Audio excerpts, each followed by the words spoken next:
Comprei a casa dos meus sonhos e convidei minha família para a inauguração. Ninguém apareceu. Todos foram ver o carro novo da minha irmã. Então, quando acendi as luzes, meu celular explodiu com uma ligação do meu pai. Precisamos conversar agora. Meu nome é Aaron. Tenho 29 anos, sou o mais velho, o planejador, aquele que sempre tem pilhas extras e um fundo de emergência. Trabalho como coordenador de projetos na construção civil, licenças, cronogramas, orçamentos. Gosto de listas bem organizadas, caixas etiquetadas e portas que fecham de primeira. Se você perguntar à minha família, sou estável e prático. Se perguntar a mim, sou o sistema de fundo que torna possível todo o barulho deles. Minha irmã Tessa tem 26 anos e é estrela. Espontânea, divertida, cheia de ideias. Isso significa que nossos pais aplaudem sempre que ela quer alguma coisa. Quando tirei minha carteira de motorista, comprei meu próprio Civic usado e troquei o óleo sozinho na garagem. Quando ela tirou a dela, papai disse: "Uma jovem precisa de algo seguro." E entregou a ela as chaves de um carro novo, com um laço de concessionária. Aprendi cedo a não esperar aplausos. Você faz o certo e segue em frente. Comprar uma casa não era sobre aplausos. Era sobre ter portas que fecham e permanecem fechadas. Era sobre não ouvir a TV do meu pai através das paredes finas, nem dividir a geladeira com os potes de meal prep da minha irmã, que nunca tinham comida de verdade. Economizei por 4 anos. Turnos extras, sem férias, colegas de quarto que deixavam louça suja, e uma planilha chamada tijolo por tijolo. Disse não a muitas coisas pequenas para poder dizer sim a uma grande, uma única vez. No mês passado, finalmente aconteceu. Uma casinha estilo Craftsman, com um pé de limão no quintal e um balanço na varanda que os antigos donos deixaram, com a condição de que eu realmente usasse. 2 suítes, um corredor que rende, uma lareira antiga e pequena, com um azulejo pintado à mão mostrando um peixe azul torto. Passei a mão pelo balcão da cozinha e senti que havia encontrado algo que realmente combinava comigo. Mandei uma foto no grupo da família, as chaves na mão, a placa de vendido atrás de mim. A legenda: inauguração sábado que vem, às 17 horas. Chile, pão de milho, fogueira se o vento ajudar. Recebi 3 emojis de confete, um ao orgulho de você, filho, que soou copiado e colado, e da Tessa, um adesivo de garrafa de champanhe com um Iauas. Durante a semana inteira, esfreguei as portas dos armários e forrei as gavetas. Passei a tinta que sobrou por cima das marcas. Comprei cadeiras dobráveis e exatamente 8 tigelas que combinavam. Encontrei um tapete de segunda mão e levei para casa amarrado de qualquer jeito no Civic, com as pontas batendo no retrovisor como bandeiras. No sábado, pendurei luzinhas no quintal e acendi 3 velas de citronela que cheiravam a limpador de limão. O Chile borbulhava no fogão. Coloquei o pão de milho no forno às 16h20. Deixei um cooler na varanda com gelo e 3 tipos de refrigerante, 2 cervejas e uma Root Beer, porque meu pai gosta de fingir que é criança quando está de bom humor. Separei guardanapos e colheres de plástico baratas. Às 17h02, olhei para a rua. Silêncio. Às 17h11, acendi as velas mesmo assim. Às 17h18, mandei uma mensagem perguntando ETA. Minha mãe respondeu logo coração vermelho. Meu pai não respondeu. Tessa mandou uma foto, ela, em um pátio de concessionária, de óculos escuros, parada em frente a algo vermelho e brilhante. Legenda: fizemos uma coisa. Às 17h33, meu celular vibrou de novo. Um vídeo da mamãe: "Olha nossa menina", disse atrás da câmera. Tessa acelerou o motor. Alguém riu. O vendedor bateu palmas. O vídeo acabou. Fiquei olhando para a tela. O Chile fez uma bolha grande e estourou. Desliguei o fogo. Às 17h41, acendi as luzes da minha nova sala pela primeira vez, esperando sentir aquela sensação de casa preenchendo tudo. O cômodo parecia cenário de anúncio, limpo, pronto, vazio. Meu telefone tocou. Pai. Deixei soar um toque a mais do que teria deixado um ano atrás, depois atendi. Precisamos conversar, ele disse. Sem nenhum oi. Tá bom, respondi. Olhei para a varanda, onde eu tinha colocado uma plaquinha escrito bem-vindos. Parecia piada. Agora ele disse. Fiquei ali, sob a luz da minha própria casa, segurando o celular no ouvido, ouvindo o tom que meu pai usa sempre antes de me passar uma tarefa. Ainda não sabia o que eles queriam. Só sabia que estavam todos em uma concessionária e eu estava em uma cozinha silenciosa, com o chile esfriando. Apoiei o quadril no balcão e disse: estou em casa. Não completei, finalmente. Ninguém apareceu. O balanço da varanda rangeu com um vento leve. A plaquinha parecia ridícula, como uma piada sem graça. Desliguei a ligação e virei o celular de tela para baixo. Em algum lugar da cidade, minha irmã circulava com um carro novo, e todos batiam palmas. Eu fiquei na minha casa e ouvi a geladeira ligar o motor. O primeiro gatilho não foi barulhento. Foram as luzes acesas para uma plateia que escolheu outro show. Servi uma tigela para mim mesmo e comi em pé, sobre a pia. O chile estava bom. O cômodo estava quieto. As luzes ficaram acesas. Não chorei. Não me enfureci. Mastiguei. E olhei para o batente da porta, sentindo a corrente de ar onde a nova vedação ainda não tinha chegado. Depois lavei a tigela, sequei e deixei virada sobre a toalha, como se estivesse me preparando para algo que ainda não sabia nomear. Na nossa casa, o dinheiro sempre usava uma fantasia. Fingindo ser amor, dever, disciplina ou que se encaixasse no dia. Quando eu tinha 14 anos, meu pai chamou isso de responsabilidade e começou a me cobrar $100 por mês de aluguel e pensão do meu salário no supermercado. Ensina você sobre o mundo real, ele dizia, pegando o dinheiro da minha mão como se eu estivesse pagando uma multa. Quando fiz 16 e perguntei para onde aquele dinheiro ia, minha mãe disse que era para a família. Quando pedi para ver essa família, meu pai riu. Nessa altura, eu já tinha aprendido a guardar registros. Mantinha uma nota no celular com datas e valores.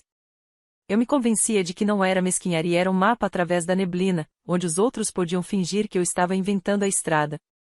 Enquanto isso, Tessa tinha um talento especial para aparecer depois que a conta já estava paga. Ela era boa em pedir. As palavras usadas ao redor dela eram sempre suaves: sonhos, visão, potencial. Tentou um semestre de faculdade comunitária, mas desistiu porque o professor era negativo. Abriu um negócio de velas sem nunca pagar imposto de vendas. Depois decidiu que queria ser criadora de conteúdo, precisava de um celular melhor, um ring light, um espaço criativo, um carro para fechar parcerias. Adivinha quem fez as contas para esse espaço criativo? Quem carregou o sofá da garagem? Quem a levou até uma Mancolab, que na verdade era o apartamento estranho de um desconhecido? Quando eu recusei quando disse não para um adicional temporário no meu plano de celular, não para ser fiador do aluguel por 6 meses, as palavras mudaram contra mim. Virei frio, mesquinho, calculista. Minha mãe dizia, não seja um livro-caixa com a própria família. Meu pai dizia, um homem provê.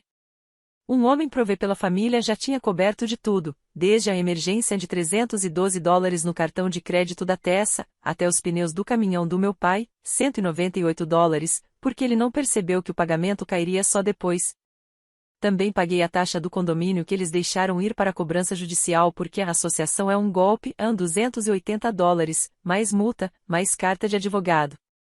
E havia as despesas pequenas também. Disney Plus porque a todos nós assistimos, cápsulas de café porque gostamos das boas, um aspirador novo porque o nosso quebrou e não dá para viver sem aspirar a casa. Sempre era nós quando pediam e você quando agradeciam. Se eu dizia não, a voz da minha mãe ficava quebradiça: fizemos tudo por você. Nós te alimentamos. Meu pai cruzava os braços e olhava pela janela: não estamos pedindo a lua. Só família. Eu sempre digo que não sou santo. Sou apenas um cara que gosta de saber para onde vai o dinheiro e qual é o plano. Ajudava quando podia porque era mais fácil do que brigar e porque às vezes ajudar parece lealdade, mesmo quando não é. A casa mudou essa matemática. A casa significava que eu tinha acabado de vez com o aluguel de 2 quartos da minha vida para colegas e visitas inesperadas. A casa significava que eu podia ter uma porta com meu nome nela e uma escritura onde nenhuma outra inicial apareceria de surpresa. A casa significava que ninguém mais poderia usar o anosam para dizer a você sem que eu tivesse que sorrir e concordar. Contei aos meus pais que estava procurando. Minha mãe disse: inclua um quarto de hóspedes, assim a Tessa tem onde ficar enquanto decide o próximo passo. Meu pai disse, certifique-se de ter uma garagem, assim eu finalmente posso guardar a serra de mesa. Tessa disse, sua casa vai ser incrível. E também, posso gravar na sua cozinha? A luz é perfeita. Quando minha proposta foi aceita, levei uma garrafa de cidra barata e copos de papel e falei, consegui. Minha mãe me abraçou e, imediatamente, disse, podemos colocar a Tessa no seu endereço para o seguro dela ficar mais barato. Só por enquanto. Meu pai sorriu e disse, uma propriedade é um bem de família. Tessa tirou uma selfie no retrovisor do meu carro e postou, grandes mudanças vêm aí faíscas como se a casa fosse apenas um cenário no show contínuo da vida dela. Eu paguei a entrada. Eu paguei as custas de fechamento. Eu paguei para trocar um trecho de encanamento que o inspetor chamou de otimista. Assinei 15 vezes e mais uma. A caneta parecia pesada e deliciosa. Quando o funcionário do cartório empurrou a pasta para mim e disse ao proprietário, senti um nó se desfazer na garganta, um nó que eu carregava desde os 14 anos, quando recebi minha primeira conta por ser apenas um filho. Naquela semana, minha mãe mandou mensagem, vamos no sábado ajudar você a se instalar e abençoar o espaço. Ela enviou uma lista de pequenas coisas que poderiam trazer, uma planta, um tapete, aquele quadro que seu pai adora. Tessa escreveu, vou fazer um tour da casa para os meus seguidores. Eu respondi, inauguração às 17 horas. Só depois me ocorreu perguntar, vocês vêm para comer ou para reivindicar? O sábado me deu a resposta. Ninguém veio. Eles estavam em uma concessionária assistindo Tessa dirigir em círculos. Meu pai provavelmente no viva voz com o vendedor, brigando pela taxa de juros. Minha mãe provavelmente filmando a revelação com as sobrancelhas erguidas, como se a surpresa fosse dela. Todos aplaudiram um carro que começou a desvalorizar no instante em que saiu da loja. Ninguém olhou para a porta que eu paguei para abrir. Quando meu pai ligou e disse precisamos conversar, pelo tom eu já sabia, não era sobre parabéns. Era sobre logística. Era sobre minha casa do mesmo jeito que um falcão pensa sobre um campo. A questão é que o Tilly na pia, sozinho, não me deixou com raiva. Ele era apenas a última linha de um padrão que muda de cena em cena, mas sempre desenha a mesma forma, um favor com prazo e o meu nome embaixo. Um plano onde eu sou a rede de segurança. Uma família onde amor soa como é só assinar aqui. Não respondi ao agora do meu pai. Mandei mensagem, amanhã à tarde. Ele respondeu, não seja dramático. Se você é o filho mais velho em uma família como a minha, dramático significa que você não disse sim rápido bastante. Naquela noite, o pé de limão estalava com o vento e deixou cair um fruto no gramado. Sentei no balanço da varanda e fiquei vendo uma mariposa tentar alcançar a luz. Meu celular estava pesado sobre a mesa. Não toquei nele. Assisti o céu ficar roxo e depois voltar a ser comum. Fiz uma lista para o dia seguinte, metade tarefas, metade coluna vertebral. De manhã, limpei as bancadas de novo, porque é o que eu faço quando espero por uma conversa onde alguém vai me entregar uma pasta e chamar isso de amor. Eles chegaram em comboio, 10 minutos mais cedo, como uma batida policial. A caminhonete do meu pai na frente. O SUV da minha mãe logo atrás. Tessa no carro vermelho brilhante, com a placa provisória torta no vidro. Olhei pelo olho mágico. Tessa arrumava o cabelo no espelhinho do parasol. Mamãe apertava os lábios como quem vai colocar ordem numa sala de aula. Papai tinha uma prancheta. Claro que tinha. Abri a porta antes que tocassem a campainha. Oi, falei. Mamãe deu um beijo no ar, perto do meu rosto. Vamos abençoar a casa depois, ela disse. Depois do quê? Perguntei. Papai passou direto por mim para a sala, como se morasse ali. Tessa gravou um giro rápido para os stories. Gente, olha só, a casa do meu irmão. Eles não tiraram os sapatos. Não disseram uau diante do azulejo com o peixe azul. Não perguntaram sobre o pé de limão. Papai largou a prancheta no meu balcão. Vamos ao que interessa, disse. Ao quê? Perguntei, mesmo já sabendo. Ele virou a página. Vi impressões, títulos, tópicos com marcadores. Ele estava animado. Certo, disse. Primeiro, como o seguro da sua irmã é abusivo, vamos transferir o registro do carro dela para o seu endereço. Ela vai estacionar aqui às vezes. Não falei. Ele piscou, surpreso. Como é que é? Não repeti. Nenhum registro no meu endereço a menos que a pessoa mora aqui. Mamãe imediatamente suavizou a voz, toda prestativa. Mas ela vai estar aqui o tempo todo. Ela precisa de uma base estável. Tessa se apoiou no balcão, celular na mão. Não é nada demais, disse. Todo mundo faz isso. É literalmente um crime sem vítima. Não é sobre crime, respondi. É sobre o meu nome. Papai suspirou como quem tem paciência com uma criança teimosa. Você está sendo rígido, disse. Próximo item, precisamos colocar seu pai na escritura. Você é meu pai, falei. Ele ignorou. Por motivos de herança, assim fica tudo organizado se acontecer alguma coisa com você. Se acontecer alguma coisa comigo, respondi, meu testamento está na gaveta da minha escrivaninha.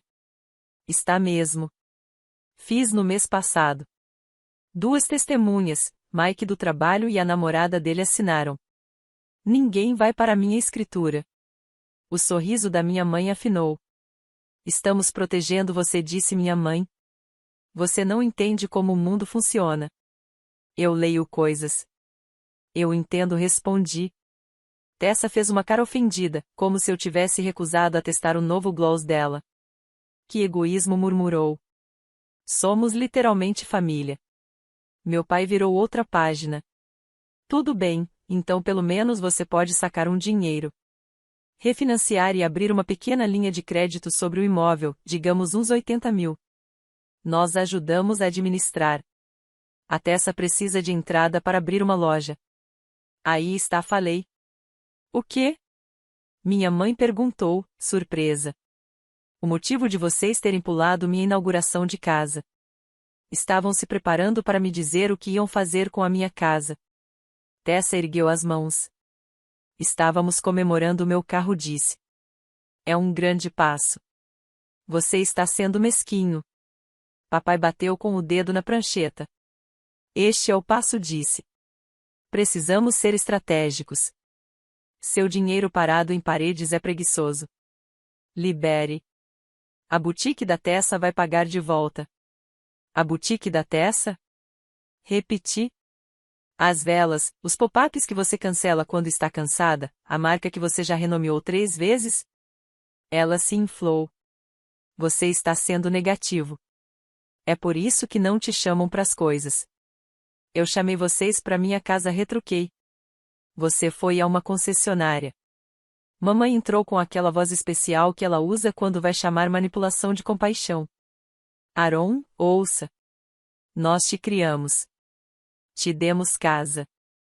Te alimentamos. Família realoca recursos para o filho que está em época de necessidade. Você é estável. Sua irmã está decolando, por 6 meses, talvez 1 ano. Você aguenta mais. Depois ela segura você quando se estabelecer. Se estabelecer? Perguntei. Acabei de me estabelecer aqui, nesta casa. Papai se inclinou, cotovelos no meu balcão. Seja homem, disse. Assuma. Você me ensinou a ser homem cobrando aluguel quando eu tinha 14 anos. Eu assumi. Eu economizei. Consegui isso sozinho. Esta casa não é um projeto em grupo. O ar mudou. Esse é o momento em que, na nossa família, você deve recuar porque papai está prestes a levantar a voz ou mamãe a chorar. Tessa sente esse instante e se enrola nele como um cachecol. Ela apontou o dedo bem feito para mim. Você nem usa os 2 quartos. Eu poderia me mudar para cá. Ajudar com o conteúdo. Pagar um pouco. Quanto? Perguntei. Ela piscou. Por que isso importa? Dinheiro é energia. Ele flui. Papai bateu a palma da mão na prancheta. Chega. É assim que vai ser. Vou ligar pro meu cara. Vamos ajeitar sua escritura para você ficar protegido. Vamos refinanciar para liberar uma folga. Vamos registrar o carro no seu endereço pro desconto. Você vai receber o dia de ação de graças este ano, porque tem espaço. Não falei. Mantive minha voz firme em cada ponto. Os olhos da mamãe se encheram de um jeito que eu reconheço como real, mas também ensaiado. Por que você está nos punindo? Ela sussurrou. Isso não é vingança, respondi, sentindo a calma se encaixar como um cinto de segurança clicando. Isso é fechamento? Papai zombou. Fechamento de quê? Da família de vocês. Do papel que nunca assinei. O Aaron dá um jeito de ser a linha de orçamento em cada plano que vocês fazem. A voz da Tessa ficou cortante. Você é sortudo. Você tem uma casa. Alguns de nós realmente precisam de ajuda. Eu também precisei de ajuda, falei. Só que fui eu quem me dei. Papai apontou para mim como um técnico. Escuta. A voz dele baixou. Você não fecha as portas pro sangue. Não estou fechando, respondi. Estou trancando aquilo que paguei. Ele se endireitou, com raiva daquele jeito silencioso. Isso significa que ele já está me reescrevendo na cabeça. Se fizer isso, disse, não venha chorar quando estiver sozinho. Mamãe acrescentou. E não espere que a gente apareça quando você finalmente precisar de algo. Olhei para o limão no balcão. Tive vontade de ser mesquinho e entregar a eles como se fosse alguma coisa. Não fiz. Tessa fez questão de olhar o relógio. Tenho conteúdo para gravar. Terminamos aqui? Terminamos, falei. Regras da casa, nada de registrar coisas aqui a não ser que mora aqui. Nada de chaves distribuídas. Ninguém na minha escritura. Nenhum empréstimo. Se a vovó precisar de remédio, eu ajudo direto. Fora isso, minha casa não é caixa eletrônico nem depósito da família. Se quiserem guardar a serra aqui, tragam dinheiro para um galpão e assinamos um recibo. Papai riu aquele riso duro. Recibo? Disse, como se fosse um xingamento. Isso mesmo, respondi. Recibo. Mamãe disse. Você mudou. Eu me mudei, respondi. Eles foram embora com aquele fechar de porta que diz mais do que palavras. Tessa acelerou o carro como se pudesse abafar a luz da minha varanda. Fiquei olhando as lanternas vermelhas sumirem. Sentia meu coração batendo nos dentes. Depois entrei, escrevi as regras num cartão de índice e colei do lado de dentro da porta da despensa. Não para eles. Para mim. As pessoas acham que o grande momento é a parte difícil. Não é. A parte difícil são as 2 semanas seguintes, quando seu celular vira um alarme de incêndio e você tem que decidir não correr para dentro da fumaça só porque está acostumado. Em menos de 1 hora, o grupo da família pegou fogo. Mamãe, seu comportamento hoje foi inaceitável.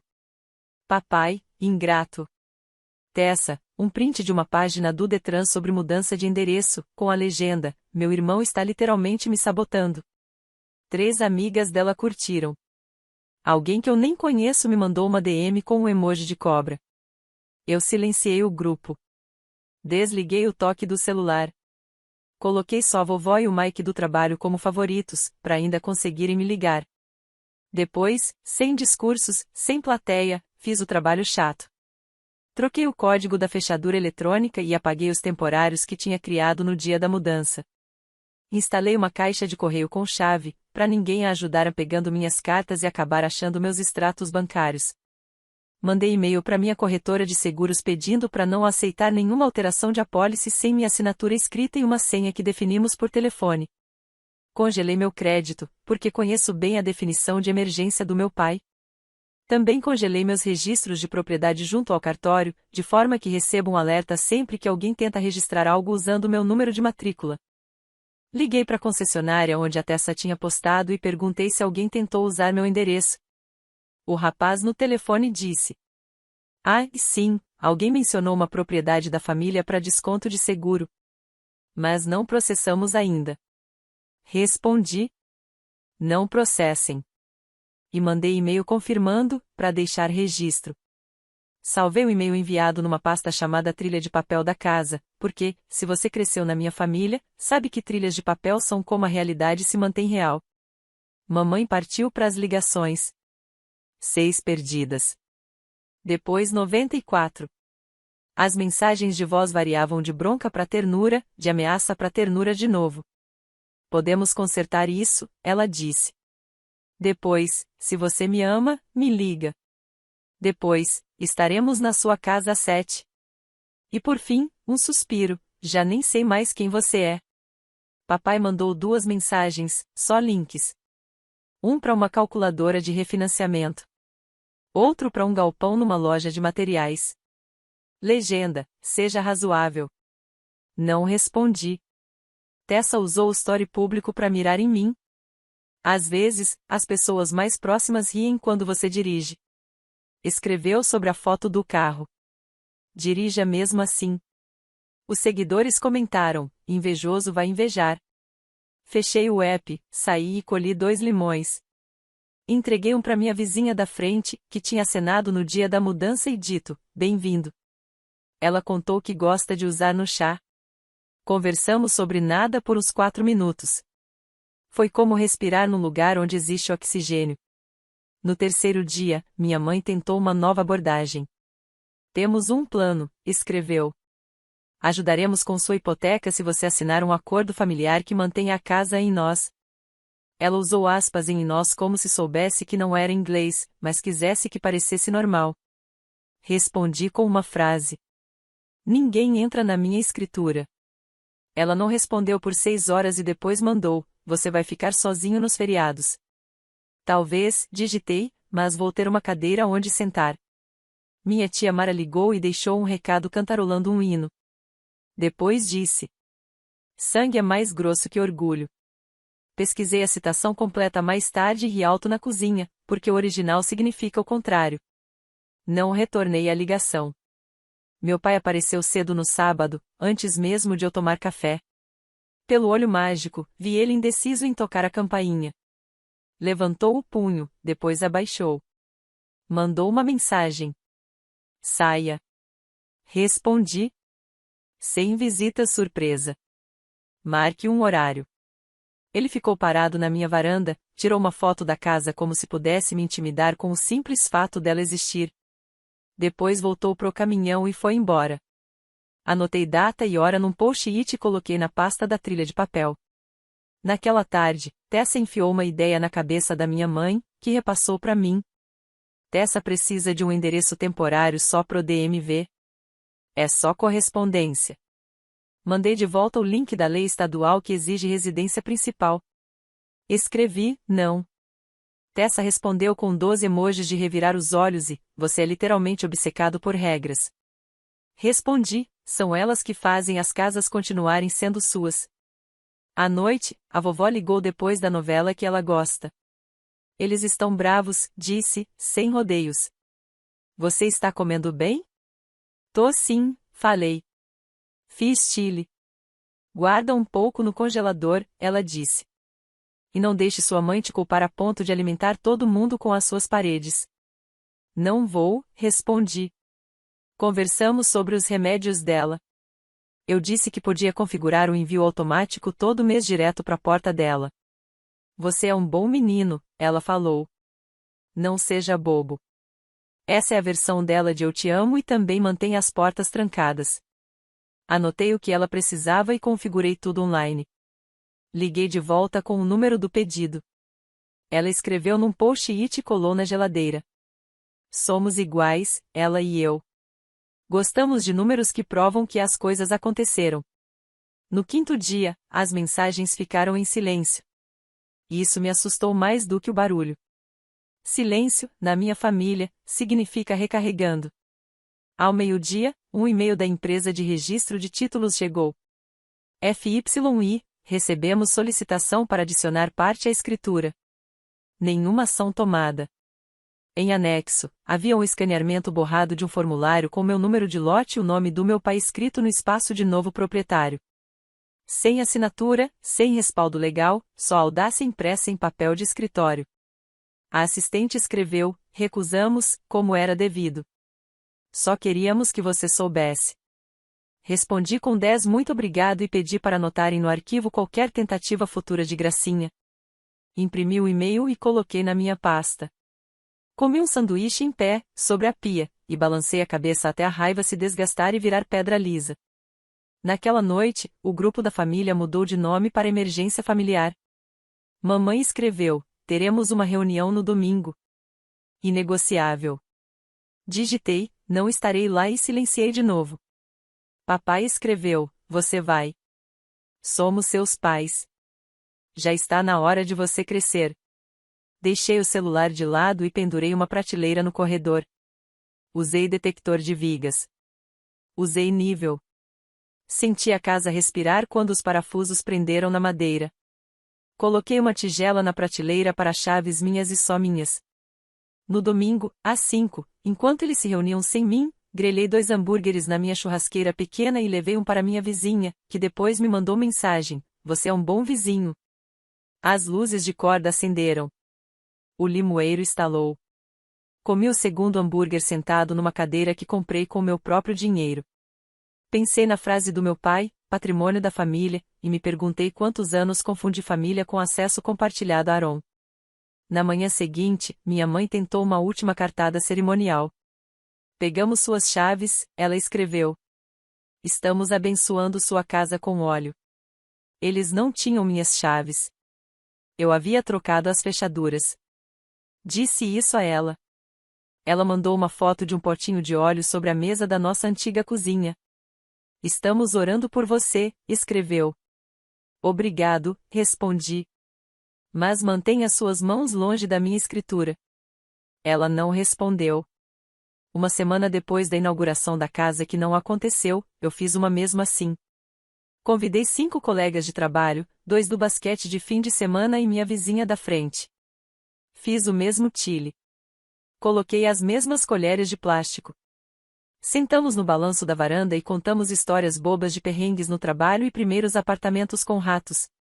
Às 19h40, meu celular vibrou virado para baixo no balcão, e eu não toquei nele. Às 21h10, alguém disse: esse lugar tem a sua cara. Fui dormir às 23h, com a pia cheia de louça e o celular no modo não perturbe, e acordei às 6h30 com a luz passando pelas folhas do limoeiro. Senti algo parecido com silêncio, mas não um silêncio vazio. A caixa de correio com chave me traz, todo dia, um cartão postal só meu. Isso é seu. Isso é seu.